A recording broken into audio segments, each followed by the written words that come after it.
So yun, what's up? Long time guys, Happy New Year sa inyo lahat.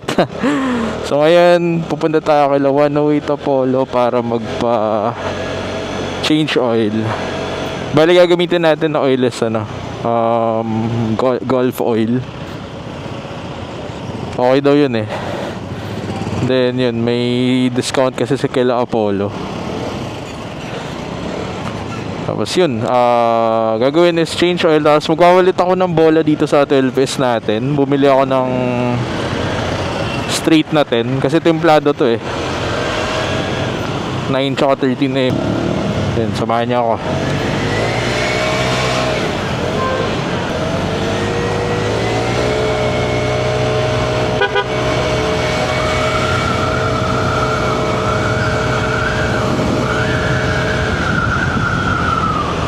Nakakamiss magmotor. So yun, bali nabenta na pala natin yung big bike natin sa La Union. So ito na lang yung natitira nating motor sa ngayon. Kaya pag may binibenta kayong motor, mapaano man yan, basta pasok sa budget, PM nya lang ako or comment kayo kung may kakilala kayo, or PM nya ako anytime. Basta buying tayo lagi. Alright, kumusta pala yung 2025 natin mga idols? Okay na ba? Grabe na ba siya? Top box. So yun pala guys, bumili ako ng second hand na top box para dito sa Vespa natin. Gamitin natin siya pang delivery kasi plano natin bumalik ulit maglalamove. Pero this time hindi ako gagamit ng lalamove box kasi masyadong malaki. And then medyo mahirap gamitin siya kasi lumulundok, lalo kung nasasandalan mo. Oy, nag-vibrate yung watch. So yun, yun yung i-content din natin. Aralin na natin mag double or triple booking. Tapos around Parañaque, Makati, Taguig lang yung destination natin sa ngayon.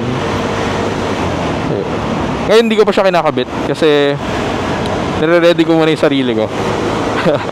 Hindi tinatapos muna natin yung iba nating gawain bago tayo maglalamove. Kasi pag naglalamove ka, hindi ka makakapag, kumbaga kailangan mo nakafocus dun sa work na yun.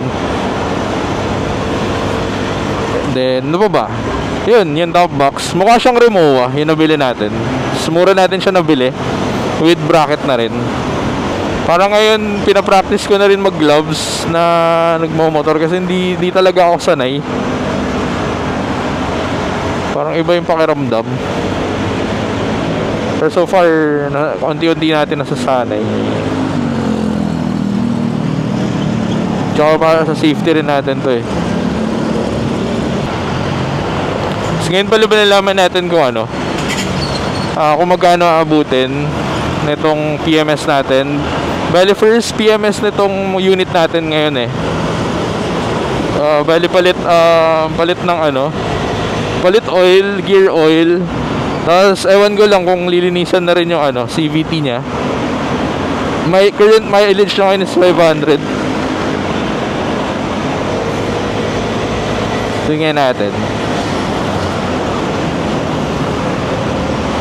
Gulf yung gagamitin natin kasi balita ko maganda daw siya.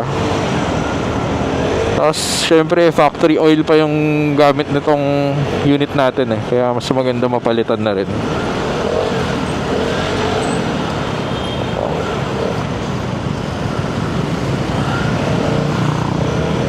Uy, PG1.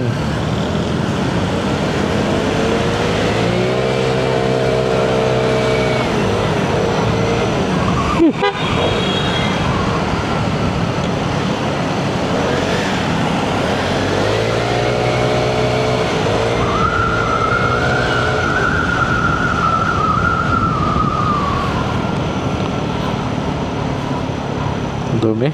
Papabike wash tayo after. Ayan, lapit na tayo.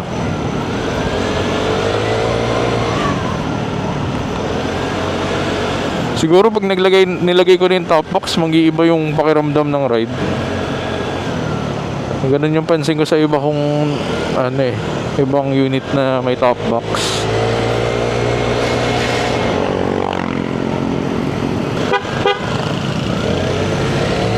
no? PG1, no? Ganda. Bagong bili ata. Kano ba SRP niyan? 96? Ganda din eh, oh. Yung iba ginagawa, pinapalitan yung gulong eh. Mas malaki. Oh, bago nga. May supot pa.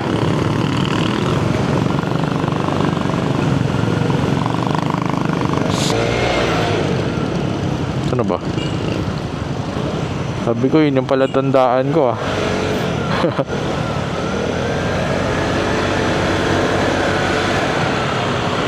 Hindi, dito na. Ayun, 7-Eleven. Nakita niya yun. Kakanan na kayo dyan. Grabe, init.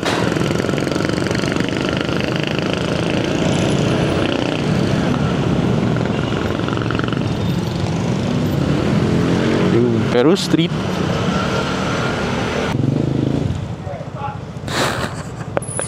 Saka park. Yan, yun yung dalawang mababait na ano. Si DJ tsaka si Inigo. Ako lang pala dyan. Ayang. Oo. Basta, long time ah. Oo nga eh. Ngayon ulit kita nakita boy ah. Basta. Pare, pakilala ito. Pax. Hi boss. Pax po. Ingrid, pare. Hello. Friends namin eh. Ah, Baguio? Baguio. Di ako makakomit eh. Ay ka naman. Nakakaya naman. Sumikik fresh. Ah, okay. Sabi nga sa area na yun, wala talaga doon. Lower to, no? Ikaw nag-lower din eh. Hindi ah. Ay, harap. Yung likod. Oo. Lowering bracket ako. Alam mo bakit? Bakit? Ang hirap i-center stand eh. Full force eh. Hindi. Paano ginawa mo sa harap? Paano mo binaba? Itong rear super low. Super low yung harap. Tapos ito yung pinakamababa din na fully scoop. Na bracket. Pero ang hirap, sumasayad ako minsan eh. Pero pogi eh. Okay kasi pag lowered eh. Umuwi ka na para magpa-change oil? Hindi, tsaka na-miss kita eh. Baka kasi nahanap pa yung picture. Oo, hindi ako makatulog. Ilang linggo na. Yung balot na yan. Let's go, golf. Sinilibre kasi Pax na. Ah, sige. Gulf oil tayo, idol. Huwag mo pagkalat ha. Sige, hindi ko magkakalat. Hindi ko naman na-upload doon. Oil gold. Hindi, dito. Kasama. Ganda din eh. Kaya pumasa ako. Habang kami kumakain ng burger sa... Uy. Linis-linis pa to ah. Okay to, sige. Goods to.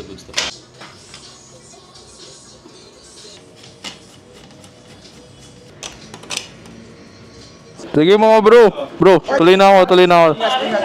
Dij, thank you. Thank you. Sir, tuloy na po ako. So yun, tapos na tayo magpa-change oil, gear oil, palit ng bola. So dati pala, hindi naka 9 tsaka 13 yung bola ko, straight 11 pala. So parang pointless yung pagpalit.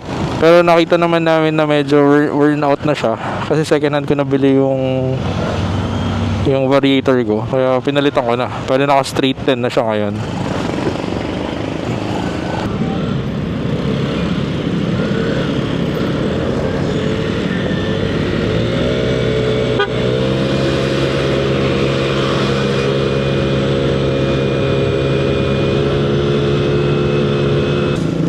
Tapos yun pala, yung inabot tayo ng 2,000 plus sa change oil natin. Change oil, gear oil, filter. Then, syempre, nagpalit din tayo ng flyball. So, yun. Salamat sa pagsama. Ingat kayo lagi. At, yun lang. Ingat lagi.